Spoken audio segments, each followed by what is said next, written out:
Hello and welcome to my channel. Today we'll be making Qabili Palao. This is our first video, so we hope you like it. We'll have more of it coming soon. So to begin the recipe, you're going to want to salt 3 pounds of lamb leg in a strainer over the sink to catch any of the moisture that comes out of the meat. We had 5.5 pounds because we're making another recipe later, but 3 pounds is fine. After you're done spreading the salt throughout the meat, you're going to want to put it on a sheet tray and bring it over to a bowl so that you can put the meat into the bowl and then cover the meat with the plastic wrap to let it rest overnight to get all of the salt into the meat. That's going to help with the flavor of the meat later on. Then you're going to want to get 1 whole white onion and get it ready for frying with the meat. You're going to finely dice it and then set it aside and add it to the pressure cooker later.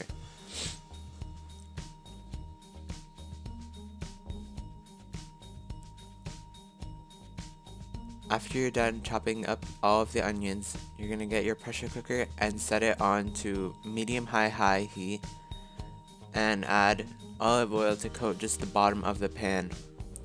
And then after letting the oil heat up just a little bit, you're going to want to add in your onions and let them fry for about a minute.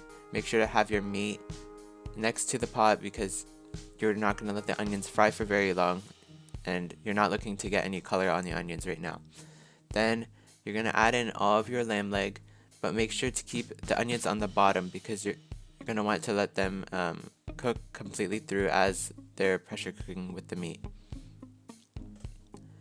After you add in all of your meat, then you can add about 1 tablespoon of minced garlic or ground garlic paste or chopped garlic. Any sort of garlic is okay. And then on top of that, we're going to add about 1 tablespoon of ground coriander to the meat for extra spice and flavor. After which we're going to add just a sprinkle of black pepper. And then we're going to cover it with the lid and let it pressure cook and then you're going to stir to combine all of the spices with the meat. Then cover with the lid and let it pressure cook for about 20 to 25 minutes or until the meat is fully cooked through. You can check on the meat by opening up the pressure cooker and seeing what it looks like, and you can also taste it as needed. Then after the meat is done, you're going to want to set it off the heat, but keep it close by because you're going to need it at the end when you're adding it to the rice.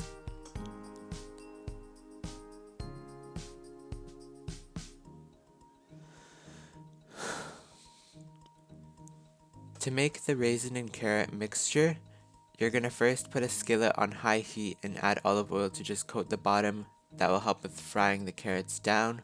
You're going to add about 2.5 cups of shredded carrots to the oil, and then about 2 tablespoons of granulated sugar. This will help with making the carrots a little bit more sweet and also browning the carrots and letting them shrivel up and cook down and become softer faster. So you're only going to leave these carrots on the heat for about 5 minutes until they're done, and then we're going to add the 2 tablespoons of slivered almonds and then mix these throughout. And after that, we're going to add half a cup of raisins. You can add more or less depending on how many you want. You can add more or less depending on how many you like. We only added half a cup because we only added half a cup. Then you're going to mix the raisins throughout the carrot and raisin mixture just to make sure everything is evenly spread. And you're going to want to add just a few cardamom pods off of the heat to make sure not to cook them. So you can either smash the cardamom pods in a mortar and pestle like we did and then grind them up a little bit, or you can use a spice grinder to completely grind all of the cardamom pods through.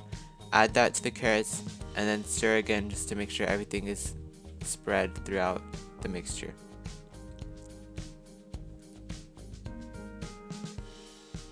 take the mixture off the heat. Then you're going to put your rice, which is 6 cups of pre-soaked extra long rice. You can soak it for about 2 to 3 hours. Add a lot of salt because that's what gives it the flavor later on in the rice. Recipe. Then you're going to want to cover it in about 1 inch of boiling water and let it boil for about 10 to 20 minutes or until the rice grains are fully cooked through. You can also make sure to taste the water to see how salty it is and adjust as needed. After your rice has boiled down and cooked through and the grains are fully done, you're going to want to take the rice off of the heat and make sure to drain it very well so that there is no water. You're going to want to make sure to drain it well. You're going to want to make sure to drain it well.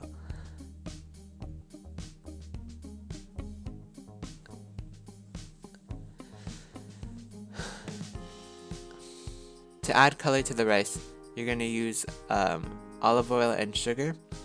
We're going to caramelize the sugar in the oil. To do this, you're going to put your saucepan on high heat and add about half a cup of olive oil and 3/4 of a cup of granulated sugar. The sugar is going to brown very fast, and you're going to want to avoid burning the sugar so you can swirl the pan as you need it. Keep the rice on hand and next to the pot because you're going to want to add the sugar to the rice immediately after it's done. You don't want it to cook further, otherwise it'll burn.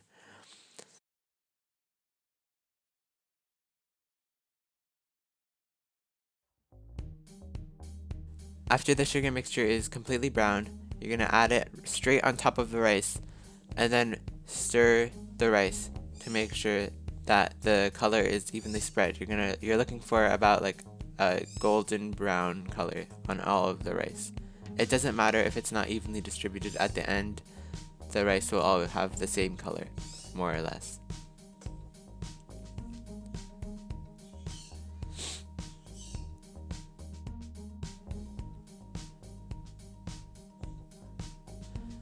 To the rice, we're going to add a few spices. This is just for flavor, and you don't necessarily have to do this, but it makes it taste a lot better. We're going to add 1 whole tablespoon of garam masala to the rice. And on top of that, we're also adding 1 whole tablespoon of ground cumin. And then we're going to mix the rice to make sure that the spices are spread throughout the rice. After that, we're going to add our meat. So for the meat, you're going to also want to add all of the onions in the sauce. If the sauce is sticking to the pot or the onions are not coming out, you can add just a little bit of water to the pot, and that will help with getting all of the onions out of the pot easily. Then you're going to want to mix the rice so the meat is all throughout the rice, and then add in the rest of the sauce as I mentioned. On top of all of that, you're going to add half a cup of water to hydrate all of the rice one last time. And then once you have all of the water in, you're going to make a small well in the rice and add your raisins and carrots to the rice. This will give them a little bit of flavor. This will give some flavor to the rice as well as let the raisins and carrots fully cook through. You're going to want to cover the raisins and carrots at the top of the rice so that they don't get the direct heat of the oven. You're going to make a few holes in the rice to allow steam to escape from the rice, and then we just sprinkle a little bit more of the masala on top of the rice for flavor. You don't have to do that, but you can if you want. After that, you're going to cover it with the lid and place it in the oven. Turn the oven temperature on at 390 degrees Fahrenheit. Leave it in the oven for about 30 minutes. Then after the 30 minutes are up, you're going to turn off the oven and leave the rice in the oven for another 5 to 10 minutes to finish cooking.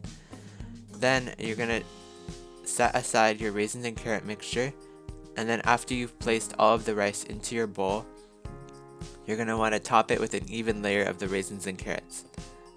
That is all, and We hope you like this recipe. Please remember to like, comment, and subscribe.